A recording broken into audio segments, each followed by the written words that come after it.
Hi everyone, welcome back to my YouTube channel. My name is Tamika and go by she and her pronouns.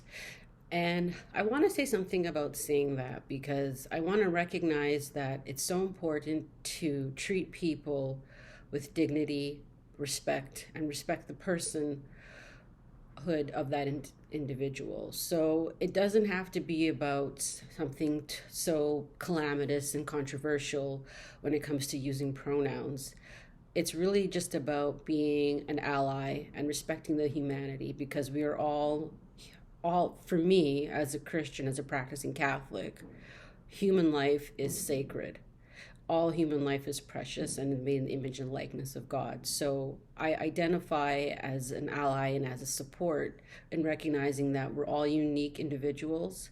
And I'm simply just identifying to share that this is a place, this channel for all people to feel a place where we've created a safe space of acceptance, not just tolerance. I don't like the word tolerance, but of acceptance and inclusion, and also just a place where you can share your struggles because I know that we're all having our own struggles. So I wanted to give that as a little caveat at the beginning as to why I open up my videos in the way that I do.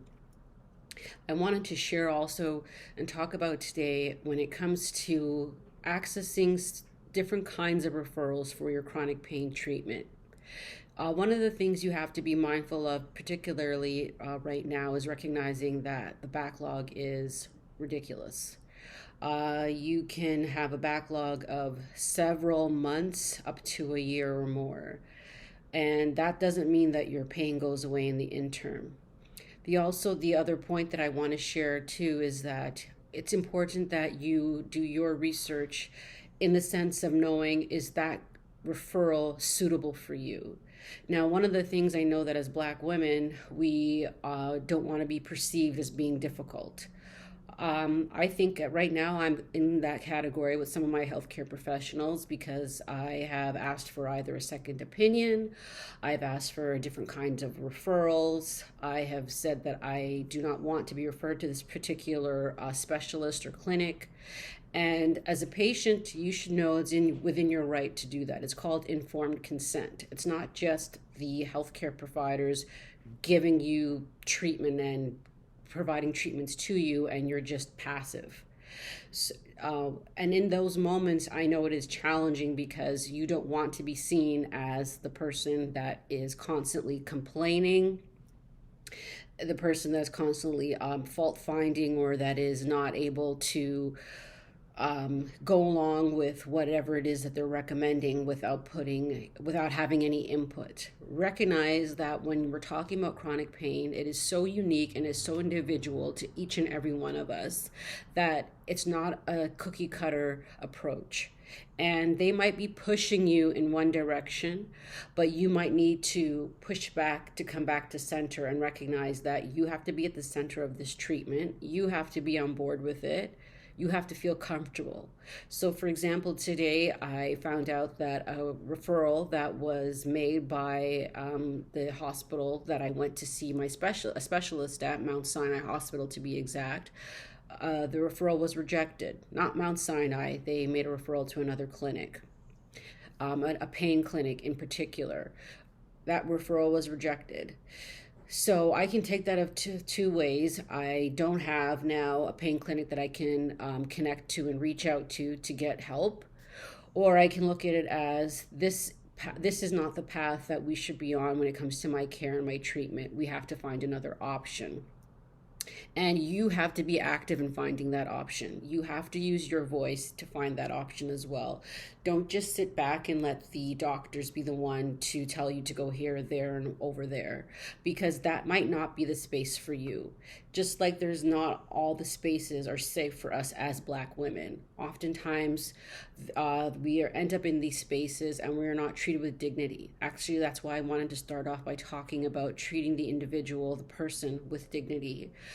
I, for myself, want to be able to reflect and see the light in other people. And oftentimes that is very challenging when you're suffering with pain, when you feel that you're not being heard. So it's important to know that your voice in the process of your healing and your treatment. Right now, I'm on treatment is very important. So, one of the first things I would say is what kind of treatment are they recommending for you, number one? Do you understand it? Do you feel that it's going to be applicable to give you the relief that you need? Number two, is this a treatment that you're going to be able to maintain? Maybe they're recommending a clinic somewhere that is just inaccessible for you, whether it's a financial barrier or it's completely out of your, the commute is just too much for you to handle, especially when we have chronic pain. We have to go moment by moment by moment. So, is this a treatment that is actually going to be accessible that you can continuously participate in? Number three, is this particular recommendation or referral in your best interest for your care plan? Or is it simply what the doctor normally refers to because all of the patients that this doctor is treated with this particular ailment that you also have go to that particular place? So let me say that again. Is this referral applicable and suitable for you? Only you can answer that, and one of the ways you can answer that is by you can go on the website. If it's a clinic, for example, if it's a doctor or another specialist, you need to ask your referring doctor more questions about that. When they make the referral and you finally get in touch with someone, ask them about the wait times. Ask them about do they even take on patients with this particular type of issue. I know with some chronic pain sufferers, not all pain specialists, rheumatologists treat that. It's outside the scope of their practice.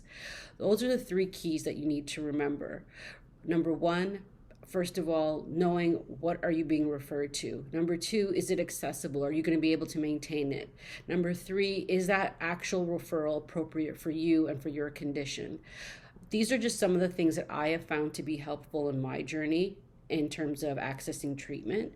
So I'm sharing them with you because they might be beneficial to you as well. And I'm also sharing because I know how hard it is, especially as a Black woman, within a healthcare system that it's not designed for us. And it's not designed in a way that treats us all the time with dignity and respect. And it's not designed when we push back and when we want to have care that is tailored to what our needs are.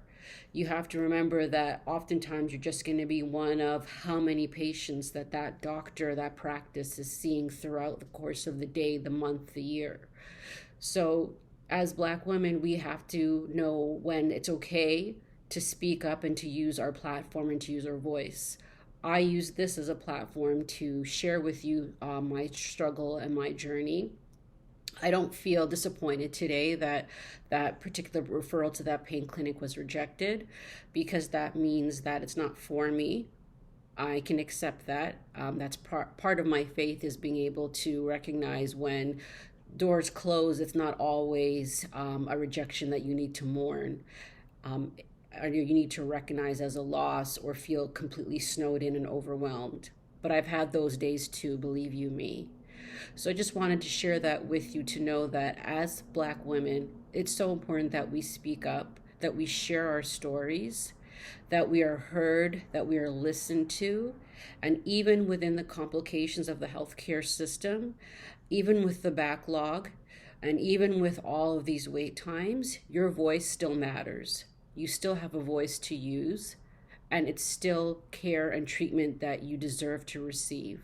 So as I always say, listen to Black women, believe our stories, amplify our voices, know that we are worthy, that we are deserving of love, that we are deserving of joy, and know that if you are an ally, you'll stand shoulder to shoulder in amplifying our voices in each and every space that we enter.